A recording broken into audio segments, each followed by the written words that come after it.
आजच्या लेक्चरमध्ये आपण पाहणार आहे मॅट्रिसेसचा वन शॉट. मॅट्रिसेस पण 11वीचाच मॅट्रिसेस पाहतोय, 12वीचा मॅट्रिसेस नाही हा. 11वीला मॅट्रिसेस म्हणजे डिटर्मिनंट आणि मॅट्रिसेस हा एक टॉपिक आहे. त्याचे आपण 2 पार्ट केले, त्यापैकी एक पार्ट आहे डिटर्मिनंट, त्याचा आपण एक वन शॉट घेतलाय आणि आता आपण मॅट्रिसेस 11वीचाच पाहतोय. 11वीचाच मॅट्रिसेस घेणार आहे आणि तो मॅट्रिसेस झाल्यानंतर मग आपण 12वीच्या मॅट्रिसेसचा वन शॉट घेणार आहे. पण हे सगळे इंटरकनेक्ट असल्यामुळे आधी डिटर्मिनंट समजून घ्या व्यवस्थित. ओके, त्यानंतर मॅट्रिसेस, त्यानंतर 12वीचा मॅट्रिसेस. म्हणजे ते 12वीच्या मॅट्रिसेसला अडचण येणार नाही आणि तुमचे जे सीईटीचे क्वेश्चन बनले जातात ते मिक्स बनले जातात 11वी प्लस 12वी. त्यासाठी तुम्हाला ऑल टोटल सगळ्या कन्सेप्ट काय पाहिजे माहित पाहिजे. ओके, ठीक आहे. तर आता आपण 11वीच्या मॅट्रिसेसला सुरुवात करतोय आणि 11वीच्या ऑल टोटल मॅट्रिसेसच्या कन्सेप्ट आपण समजून घेणार. आता सर्वात महत्त्वाचं म्हणजे मॅट्रिसेस म्हणजे काय. मॅट्रिसेस म्हणजे काय, दिलेले नंबर तुम्ही रेक्टँग्युलर फॉर्मॅटमध्ये जेव्हा तुम्ही अरेंज करता तेव्हा त्याला आपण काय म्हणतो, मॅट्रिसेस म्हणतो. म्हणजे फॉर एक्झाम्पल समजा तुम्हाला ए, बी आणि सी असे 3च नंबर जर दिले आणि या नंबरला तुम्ही कशा पद्धतीने अरेंज करू शकता. समजा तुम्ही ए, बी आणि सी या पद्धतीने अरेंज केलं. ओके, याला आपण काय म्हणणार आहे, मॅट्रिसेस. आता मॅट्रिसेस जर पाहिलं तर तुम्ही तर हे क्लोज डायग्राममध्ये या पद्धतीने क्लोज ब्रॅकेट रेक्टँग्युलर ब्रॅकेटमध्ये दाखवलं जातं, त्याला कॅपिटल लेटरनी नाव दिलं जातं. आता हेच मॅट्रिसेस तुम्ही या पद्धतीनेही दाखवू शकता, ए, बी आणि सी. म्हणजे हे कोणतं आलं, curve bracket, close bracket, curve bracket. हे दोनही कोणत्याही ब्रॅकेटने तुम्ही मॅट्रिसेसला डिनोट करू शकता. मग प्रत्येक वेळेस असंच दाखवलं पाहिजे का, अजिबात नाही. तुम्ही या मॅट्रिसेसला समजा आपण एक बी नाव दिलं वेगळं आणि इथं ए, बी आणि सी या पद्धतीने तुम्ही त्याला काय करू शकता, अरेंज करू शकता. म्हणजे दिलेली माहिती रेक्टँग्युलर फॉर्मॅटमध्ये अरेंज करण्याच्या पार्टलाच काय म्हणतो आपण, मॅट्रिसेस म्हणत असतो. ओके, त्याला कॅपिटल लेटरने दाखवतात. आणि डिटर्मिनंटमध्ये तुम्ही पाहिले का, मॅट्रिसेसमध्ये जो आतमध्ये इलेमेंट असतो. ओके, आता डिटर्मिनंटमध्ये जे इलेमेंट होते ते तर 4 होते, नाहीतर 9 होते, नाहीतर 16 होते. बरोबर आहे. इथं मॅट्रिसेसमध्ये तसं काही नसतं. 1, 2, 3, 4 इलेमेंट, कितीही इलेमेंट असू शकतात. आता त्या पद्धतीनेच आपण या ठिकाणी पाहणार आहे का, ए, आय आणि इथं कोण आहे, जे. तर आय नेहमीप्रमाणे काय दाखवतो, तुमचे रो दाखवतो आणि जे नेहमीप्रमाणे काय दाखवणार आहे, तुमचे कॉलम दाखवणार आहे. आलं लक्षात. ठीक आहे, म्हणजे तुम्हाला त्या इलेमेंटची काय करणार आहे, त्यावरनं पोझिशन, तो नक्की कोणत्या पोझिशनला आहे, पहिला रो, दुसरा रो, तिसरा रो, पहिला कॉलम, दुसरा कॉलम, तिसरा कॉलम. आले लक्षात या पॅटर्नने. बरं, फॅन चालू करू. आता जर पाहिलं तर हे झालं मॅट्रिसेस म्हणजे काय ते आपण पाहिलं. आता मॅट्रिसेस पाहून झाल्यानंतर आपण पाहणार आहे का, मॅट्रिसेसचे टाईप कोणते कोणते. आता मॅट्रिसेसचे टाईप जर पाहिले तर अतिशय सोपे टाईप आहेत. Okay, row matrix. ज्या मॅट्रिक्समध्ये एकच रो असतो, एकच रो असतो, त्याला आपण काय म्हणतो, मॅट्रिक्स, रो मॅट्रिक्स म्हणतो. म्हणजे फॉर एक्झाम्पल ए हा एक एलिमेंट असेल, ए सॉरी कॉमा देत नाही आपण यामध्ये, ए, बी असे असतील किंवा ए, बी, सी असे किती एलिमेंट असू शकतात, पण रो किती पाहिजे, एकच पाहिजे. कॉलम मॅट्रिक्स, कॉलम मॅट्रिक्समध्ये ए हा एक एलिमेंट आहे, एकच कॉलम पाहिजे. आलं लक्षात. ओके, काही करा, एकच कॉलम ठेवा, त्याला काय म्हणतो आपण, कॉलम मॅट्रिक्स. त्यानंतर जर पाहिलं तर झिरो, नल मॅट्रिक्स किंवा झिरो मॅट्रिक्स. याचा अर्थ काय, सगळेच्या सगळे इलेमेंट, तुम्ही कितीही इलेमेंट घेऊ शकता, पण सगळेच्या सगळे इलेमेंट काय आले पाहिजे, तुमचे झिरो आले पाहिजे. जेव्हा डिटर्मिनंटचे सगळे इलेमेंट झिरो असतात तेव्हा त्याला आपण नल मॅट्रिक्स. फक्त एकच रो, रो मॅट्रिक्स, एकच कॉलम, कॉलम मॅट्रिक्स. आलं लक्षात. ठीक आहे. त्यानंतर त्याच्या पुढचा part, square matrix. Square matrix म्हणजे काय, जितके रो असणार आहेत तितकेच कॉलम असणार आहेत. म्हणजे तुमच्या लक्षात आलं असेल, याचा वापर कुठं करतो आपण, डिटर्मिनंट मध्ये. जेवढे रो तितकेच कॉलम, याला काय म्हणतो आपण, स्क्वेअर मॅट्रिक्स. मग आता इथं मी 2x2 ची ऑर्डर लिहिली, तिथे काय असू शकते, 3x3 ची ऑर्डर पण असू शकते. That's it. आता इथे m इंटू n दाखवतात. आता m हा काय दाखवतो का, नंबर ऑफ रो किती आहे, टोटल नंबर ऑफ रो किती आहेत आणि टोटल नंबर ऑफ कॉलम किती आहेत. म्हणजे इथे जे आपण पाहणार आहे, इथे पहा m इंटू काय असतं, n असतं. आय आणि जे काय दाखवतात त्या पोझिशन दाखवतात आणि m काय सांगतो का, टोटल रो किती आहेत, टोटल कॉलम किती आहेत, हे कोण दाखवतं, n दाखवतो. आलं लक्षात. m रो आणि n कॉलम. आय जे रो आणि कॉलमचे पर्टिक्युलर पोझिशन. आलं लक्षात. ठीक आहे.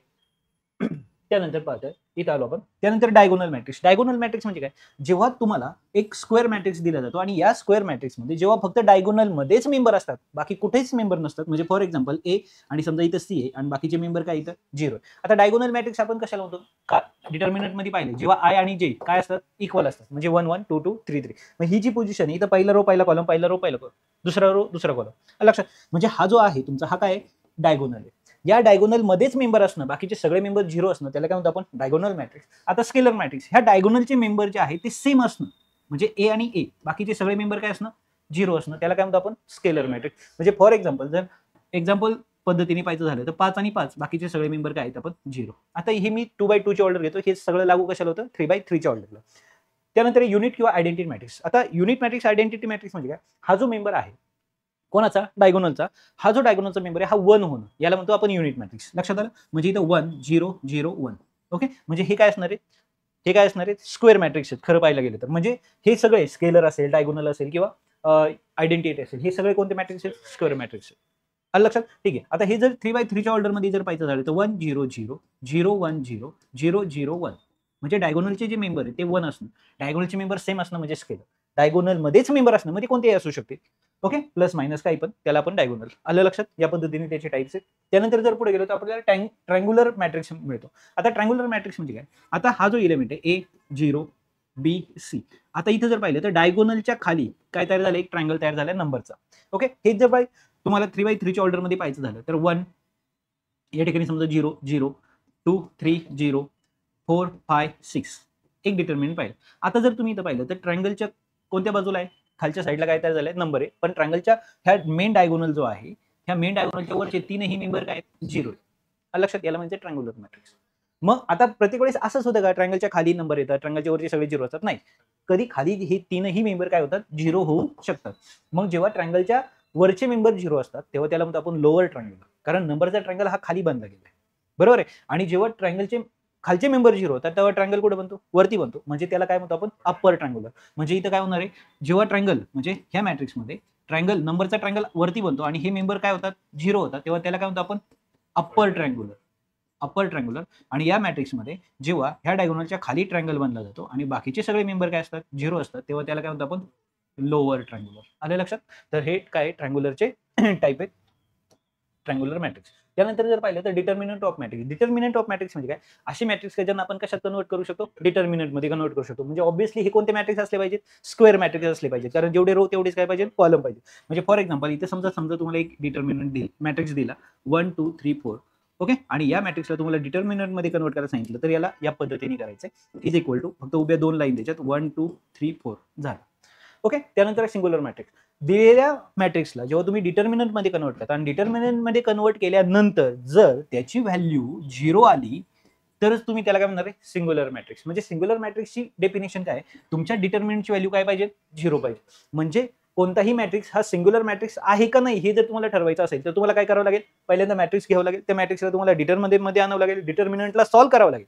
ओके, आणि ते सॉल्व्ह केल्यानंतर तुम्हाला जर उत्तर 0 आलं तरच त्याला म्हणायचं सिंग्युलर, अदरवाईज नॉन सिंग्युलर. आले लक्षात? ठीक आहे, याचा वापर तुम्हाला 12वीच्या मॅट्रिक्समध्ये होणार आहे. ओके, ठीक आहे. त्यानंतर जर पाहिलं तर ट्रान्सपोज ऑफ मॅट्रिक्स. ट्रान्सपोज म्हणजे काय? रोचे काय करणं? कॉलम करणं, यालाच म्हणणं ट्रान्सपोज. म्हणजे फॉर एक्झाम्पल तुम्हाला ए हे मॅट्रिक्स दिलेलं आहे, इथं 1 2 3 आणि 4 हे मॅट्रिक्स दिलं आणि आता एचा आपण काय केलं या ठिकाणी? ट्रान्सपोज केला. ट्रान्सपोज म्हणजे काय करणं? तर रोचे काय करणं? कॉलम, कॉलमचे काय करणं? रो. म्हणजे आता हा जो रो आहे याला कॉलम मध्ये 1 2 आणि हा जो रो आहे 3 4. लक्षात आलं? म्हणजे याला काय केलं आपण? ट्रान्सपोज केलं. लक्षात? याला म्हणायचं ट्रान्सपोज. मग आता सिमेट्रिक मॅट्रिक्स म्हणजे काय? जेव्हा तुम्ही एखाद्या मॅट्रिक्सला ट्रान्सपोज करता आणि पुन्हा तेच मॅट्रिक्स मिळतं. एखाद्या मॅट्रिक्सला ट्रान्सपोज केल्यानंतर सुद्धा परत तेच मॅट्रिक्स मिळणं, म्हणजे याला काय म्हणायचं? Symmetric matrix. म्हणजे थोडक्यात काय? आता समजा आपण एक मॅट्रिक्स घेतला, इथे घेतला 1 2 2 3. ओके, असं एक मॅट्रिक्स घेतलं. आता या मॅट्रिक्सला मी ट्रान्सपोज केलं. ट्रान्सपोज केल्यामुळे काय होणार आहे? नवीन मॅट्रिक्स. हा जो रो आहे याला मला कॉलम मध्ये करायचंय. काय लिहिणार आहे मी? 1 2. आणि याला खालचा जो रो आहे त्याला मला कॉलम म्हणजे काय भेटणार आहे? 2 3. आता जर तुम्ही पाहिलं तर हा मॅट्रिक्स आणि हा मॅट्रिक्स काय इक्वल आहे. म्हणजे याचा अर्थ जेव्हा ए इक्वल एचा ट्रान्सपोज असतो तेव्हा त्याला काय म्हणतो आपण? Symmetric matrix. ओके, आता इथे आपण पाहणार आहे जेव्हा तुम्ही मॅट्रिक्सला काय केलं? ट्रान्सपोज करता पण त्याचे इलेमेंटचे साइन चेंज होतात. ओके, त्याला काय म्हणतो आपण? म्हणजे फक्त ओके, स्क्यू सिमेट्रिक. म्हणजे जर इथं पाहिलं तर हे हा इक्वल कोण आलाय? एच्या ट्रान्सपोजला, फक्त त्याचं काय चेंज करायचं तुम्हाला? साइन चेंज करायचं. आलं लक्षात? समजलंय? नेक्स्ट. त्यानंतर जर पाहिलं तर काय? Algebra of matrix. आता अल्जेब्रा मॅट्रिक्सचा अल्जेब्रा म्हणजे काय? अल्जेब्रा म्हटलं तर काय येतं? Equality, addition, subtraction, multiplication, division. बरोबर आहे? आता मॅट्रिक्सची ऍडिशन कशी होते? आता ऍडिशन जर करायची असेल तर इकडचा जो मॅट्रिक्स आहे सेम पलीकडचा मॅट्रिक्स पाहिजे, तरच तुम्ही काय करू शकता? ऍडिशन करू शकता. ओके, सॉरी, पहिला पार्ट पाहतोय आपण इक्वॅलिटी. इक्वॅलिटी म्हणजे काय? इकडे जर तुम्हाला सांगितलं ए हा मॅट्रिक्स इक्वल आहे बी ला, म्हणजे इकडे जर पाहिलं तर ए सी 2 3 आणि तिकडे एक मॅट्रिक्स दिलाय 5 -7 एक्स आणि वाय. आता तुम्हाला सांगितलं, सांगा बरं एक्स आणि वायची व्हॅल्यू काय? ओके, ए ची व्हॅल्यू किती आहे?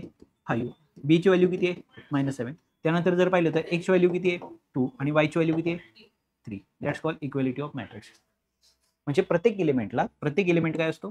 इक्वलच असतो. That's called equality of matrix. आलं लक्षात? ठीक आहे. त्यानंतर जर पाहिलं तर multiplication of matrix bye scalar. Scalar म्हणजे काय, एक सिंगल कोणत्या तरी नंबरने तुम्ही त्याला काय करताय, रिअल नंबरने मल्टिप्लाय करताय. म्हणजे फॉर एक्झाम्पल आता समजा ए हा एक मॅट्रिक्स दिला 1 2 3 आणि 4, हे सगळं मी 2x2 च्या मध्ये घेतोय, तसंच तुम्हाला हे सगळं 3x3 ला लागू होतं. समजा ह्या मॅट्रिक्सला समजा मी -5 ने जर मल्टिप्लाय केलं तर आता काय होणार आहे, -5 -10 -15 -20. आलं लक्षात, हे नवीन मॅट्रिक्स तयार झाले, याला म्हणायचं स्केलर मल्टिप्लिकेशन. म्हणजे स्केलर मल्टिप्लिकेशन जेव्हा तुम्ही मॅट्रिक्सचं करता तेव्हा प्रत्येक एलिमेंटला तो नंबर कशाला जातो, मल्टिप्लायला जातो. आलं लक्षात. त्यानंतर ऍडिशन आणि सबट्रॅक्शन. ओके, काय ऑफ मॅट्रिक्स म्हणजे ए हे एक मॅट्रिक्स तुम्हाला दिलं 1 2 3 4 आणि बी एक मॅट्रिक्स तुम्हाला सांगितलं 3 4 7 8. ओके, आणि तुम्हाला सांगितलं का ए प्लस बी करायचे तुम्हाला. मग तुम्ही काय करणार आहे, ऍडिशन. सरळ सरळ काय करणार तुम्ही, ए त्या प्रत्येक पोझिशनला ती पोझिशन ऍड करा. म्हणजे इथे एक मॅट्रिक्स लिहिणार आहे प्लस इथे एक मॅट्रिक्स लिहिणार आहे आणि एक नवीनच मॅट्रिक्स तयार होणार आहे. आणि इथे डायरेक्ट तुम्ही म्हणू शकता 3 आणि 1 4 केलं तुम्ही. ओके, डायरेक्ट 6 इथं 10 आणि इथं किती आले 12. आलं लक्षात. That's all. याला काय म्हणायचं, ऍडिशन. आणि असंच काय असणार आहे, सबट्रॅक्शन. सबट्रॅक्शन करत असताना सेकंडचे सगळ्यांचे साइन काय करत आणायचे, चेंज करत आणायचे. आलं लक्षात. ठीक, डन. त्यानंतर जर पाहिलं तर आता अतिशय महत्त्वाचा मुद्दा, मल्टिप्लिकेशन ऑफ 2 मॅट्रिक्स. ओके, रोनी कशाला मल्टिप्लाय करतो आपण इथं पहा, मल्टिप्लिकेशन ऑफ 2 मॅट्रिक्स हे लक्षात ठेवत असताना इथं नेहमी लक्ष ठेवायचं, रोनी कोणाला मल्टिप्लाय करता, तुम्ही कॉलमला मल्टिप्लाय करता आणि हे तुमचा मेन त्याचा काय बेस आहे. आता जर पाहिलं तर इथे एक मॅट्रिक्स आपण समजा घेतलं 1 1 2 आणि 3. ओके, आणि बी मॅट्रिक्स घेतला आपण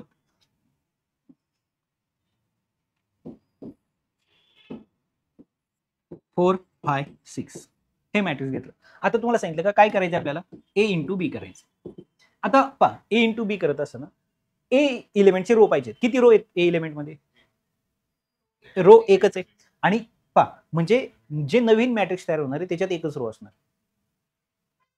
जे नवीन मॅट्रिक्स तयार होणार आहे त्याच्यात रो किती असणार आहे, एकच रो असणार. जे पहिल्याचे जो पहिला असतो याची जेवढे रो असतात तेवढेच रो तयार होतात आणि दुसरे जेवढे कॉलम असतात तेवढेच कॉलम तयार होतात. मग आता जर पाहिलं तुम्ही दुसऱ्यामध्ये कॉलम किती आहेत, एकच आहे. मग आता कॉलम आणि रो एकच तयार होणार आहे.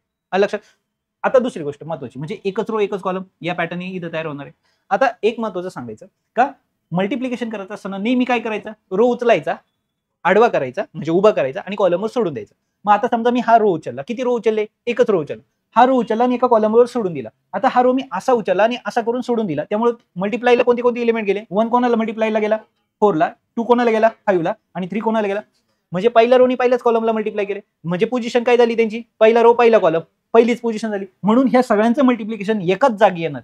आलं लक्षात. म्हणजे 1 × 4 4 प्लस 2 × 5 10 प्लस 3 × 6 18.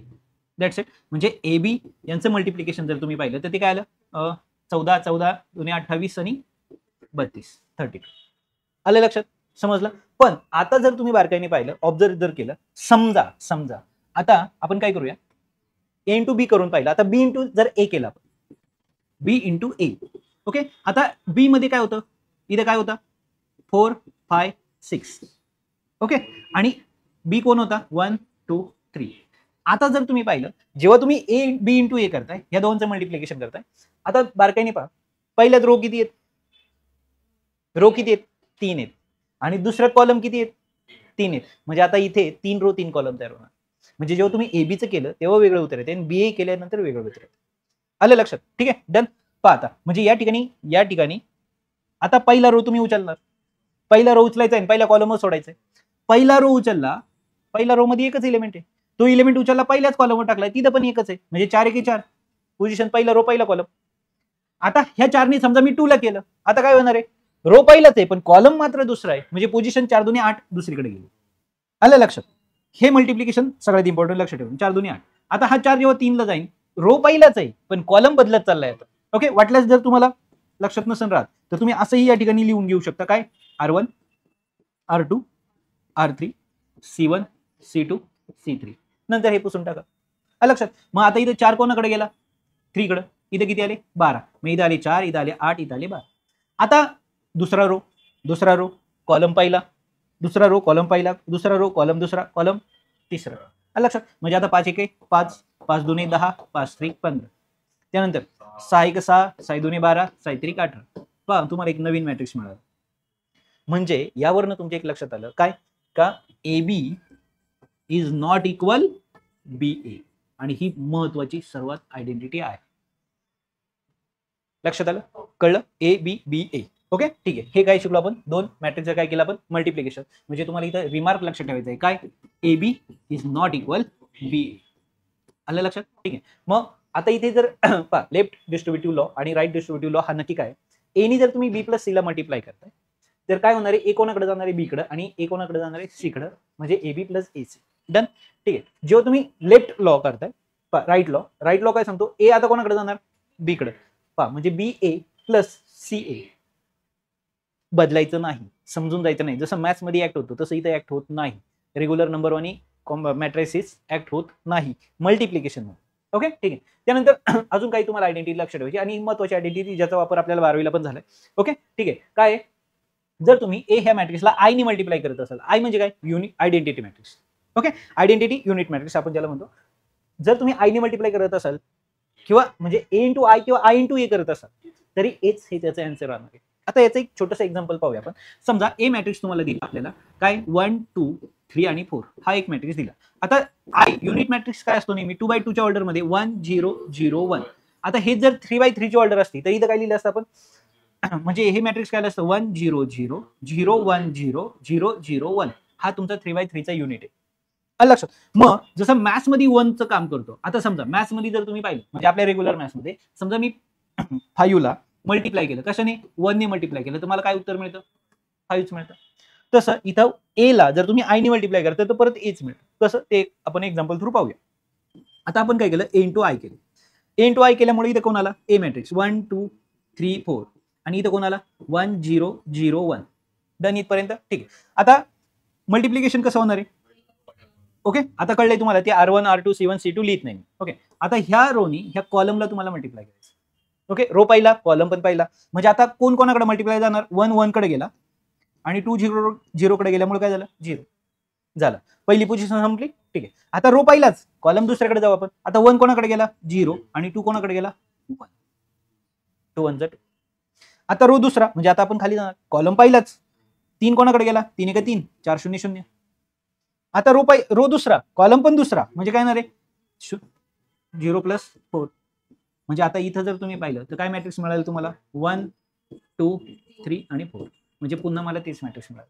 म्हणजे जिथं 1 हा काम करतो आपल्या रेग्युलर मॅथ्स मध्ये, तसं मॅट्रिक्स मध्ये 1 चं काम हा करतो. लक्षात, ही महत्वाची आयडेंटिटी ज्याचा वापर आपल्याला 10वीला करायचा आहे. आता त्यानंतर जर पाहिलं तर अल्जेब्राचे काही मॅट्रिक्सचे रूल आहे. ते रूल जसं की आपण जर आपल्या रेग्युलर मॅथ्स मध्ये जर पाहिलं तर आपण काय करतो, ए प्लस बी ब्रॅकेटचा जर स्क्वेअर असेल तर आपण काय करतो, ए स्क्वेअर प्लस, आता याचं खरं तर काय होतं इथं यांचं मल्टिप्लिकेशन होत असतं ना,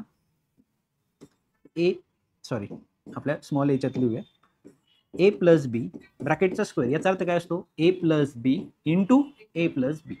बरोबर, आपण रूल काय लिहिला होता, ए स्क्वेअर प्लस 2ab प्लस बी स्क्वेअर. इथं आता खरं तर हे एक्सपेन्शन कसं आलं ते आपण इथं पाहूया. एने एला केलं काय आलं, ए स्क्वेअर आला. आता एने बी ला केलं, कोण आला, ए बी आला. आता बी ने ए ला केल्यावर काय आला, बी ए आला आणि बी ने केलं तर बी स्क्वेअर आला.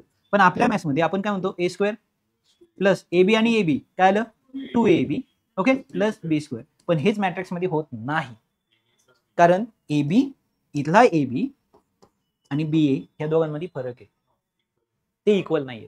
आणि जर ते इक्वल नाही तर त्यांची ऍडिशन होऊ शकत नाही. म्हणून ए प्लस बीचं जेव्हा तुम्ही एक्सपान्शन करता तेव्हा ए square A B B A आणि बी स्क्वेअर हे असंच ठेवायचं, हे लक्षात ठेवा. जेव्हा तुम्ही मायनस करता तेव्हा मायनस असंच ठेवायचं. ओके, आणि जेव्हा ए प्लस बी ए मायनस बी करता तेव्हा सुद्धा आपण काय करतो, ए स्क्वेअर मायनस बी स्क्वेअर करतो. तसं इथं करायचं नाही, कारण हे एकमेकाला कॅन्सल होत नाही, हे वेगळं. आलं लक्षात, समजलंय नक्की, जायचं पुढं, ठीक आहे. त्यानंतर जर पाहिलं तर प्रॉपर्टी ऑफ ट्रान्सपोज मॅट्रिक्स, ट्रान्सपोजची काही प्रॉपर्टी ज्या तुम्हाला लक्षात ठेवायच्या, ज्या की आपल्याला वापराव्या लागणार सीईटी साठी. पहिली प्रॉपर्टी पहा काय सांगते, पहिली प्रॉपर्टी सांगते जेव्हा तुम्ही ट्रान्सपोजचा ट्रान्सपोज करता तेव्हा तुम्हाला तोच मिळतो. त्यानंतर जर इथं पाहिलं तर एखाद्या मॅट्रिक्सला तुम्ही के ने मल्टिप्लाय केलं आणि मग त्याचा ट्रान्सपोज केला तरी काही फरक पडत नाही. आधी ट्रान्सपोज करून नंतर के ने मल्टिप्लाय केलं तरी ऍट द एंड तुम्ही सेम जागीच पोहोचता. आलं लक्षात, ओके ठीक आहे. त्यानंतर जर पाहिलं तिसरी प्रॉपर्टी काय सांगते पहा, ए प्लस बीचा ट्रान्सपोज हा कसा असतो, एचा ट्रान्सपोज अधिक बीचा, म्हणजे एकत्र करा, ए आणि बी ची ऍडिशन करून मग ट्रान्सपोज करा. ऐवजी तुम्ही आधी ट्रान्सपोज केली सेपरेट आणि मग ऍडिशन केली तरी तुम्ही एकाच जागी पोहोचणार आहे. सर्वात इम्पॉर्टंट रूल काय पहा, ए इंटू बीचा ट्रान्सपोज हा कसा असतो, बीच्या ट्रान्सपोजनी एच्या ट्रान्सपोजला मल्टिप्लाय करायचं. हा सरळ नाही. म्हणजे जनरली आपल्याकडे काय होतं, ए इंटू बी याचा जर इंडेक्स यम असेल तर आपण काय लिहितो, A raise to m B raise to m. पण इथं नाही होत. ए इंटू बी चा ट्रान्सपोज आधी काय बी चा ट्रान्सपोज नंतर ए चा ट्रान्सपोज, इथं उलट आहे. ओके. त्यानंतर जर पाहिलं तर ए इज अ सिमेट्रिक मॅट्रिक्स. जर तो ए सिमेट्रिक असेल तर त्याचा ट्रान्सपोज सुद्धा तोच मिळणार आहे. जर तो स्क्यू सिमेट्रिक वाला असेल तर ते मायनसचं साइन होणार आहे. बाकी ए इज अ स्क्वेअर मॅट्रिक्स. जर तो स्क्वेअर असेल तर ए प्लस ए चा ट्रान्सपोज इज सिमेट्रिक. ओके. आणि ए मधून जर ए चा ट्रान्सपोज काय केला, मायनस केला, तर काय स्क्यू सिमेट्रिक. म्हणजे ए मॅट्रिक्स तुम्हाला दिलं, त्याचा ट्रान्सपोज काढला आणि त्या दोघांचं काय केले, ऍडिशन केले, तर जो नवीन तिसरा मॅट्रिक्स तयार होणार आहे, हा ओरिजिनल काय भेटणार आहे, सिमेट्रिक भेटणार. सिमेट्रिक म्हणजे काय, त्याला तुम्ही उलट जरी केलं तरी काही फरक पडणार नाही. याचं एक छोटंसं एक्झाम्पल पाहूया, म्हणजे ही प्रॉपर्टी संपेल. आणि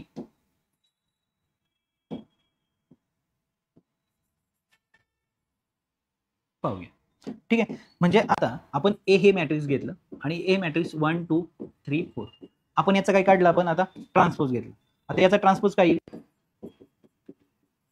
पहा, ह्या रोला कशात कन्वर्ट करायचे, कॉलम मध्ये 1 2 3 4. आणि या दोनची आता आपल्याला काय करायची, ऍडिशन. जर मी ए प्लस ए चा ट्रान्सपोज, आता ऍडिशन कशी करायची माहिती तुम्हाला, 1 1 2 2 3 5 5 8.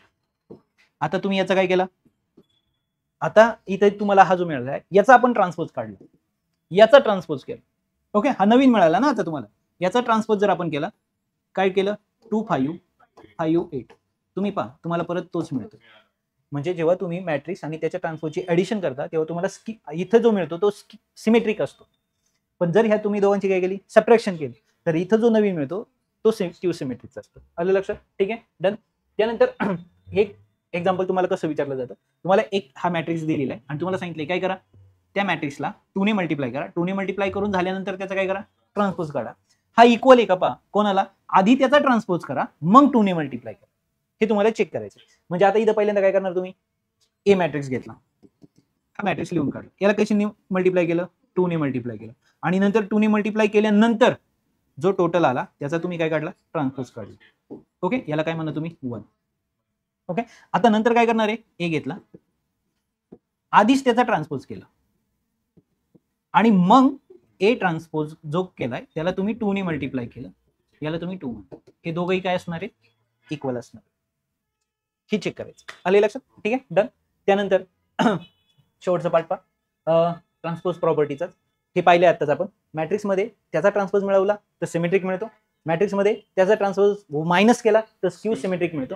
आणि हा जो सिमेट्रिक आहे आणि हा जो स्क्यू सिमेट्रिक आहे, ह्या दोघांची जर हाफ करून ऍडिशन केली तर पुन्हा कोणता मिळतो, ए मिळतो, मेन वाला. ह्याचा सिमेट्रिक आणि स्क्यू सिमेट्रिकचं दोघांचाही हाफ करून आणि ऍडिशन केली तर तुम्हाला कोणता मिळणार आहे, ए भेटणार आहे ओरिजिनल. आले लक्षात. तर या ठिकाणी तुमचा मॅट्रिसेस हा जो टॉपिक आहे 11वीचा हा या ठिकाणी कंप्लीट झालेला आहे. ओके. डिटर्मिनंट ऑलरेडी आधी झाला. आता आपण मॅट्रिसेस पहिला 2 सेपरेट करून पाहिले, कारण ते तुमच्या लक्षात यावे, एकावर फोकस करता यावं म्हणून. आता नेक्स्ट लेक्चरमध्ये आपण 12वीचा मॅट्रिसेस घेणार आहे आणि मग ते झाल्याच्या नंतर आपण त्याची काय चालू करणार आहे, सेटी चालू करणार. आले लक्षात. ठीक आहे. Okay, bye.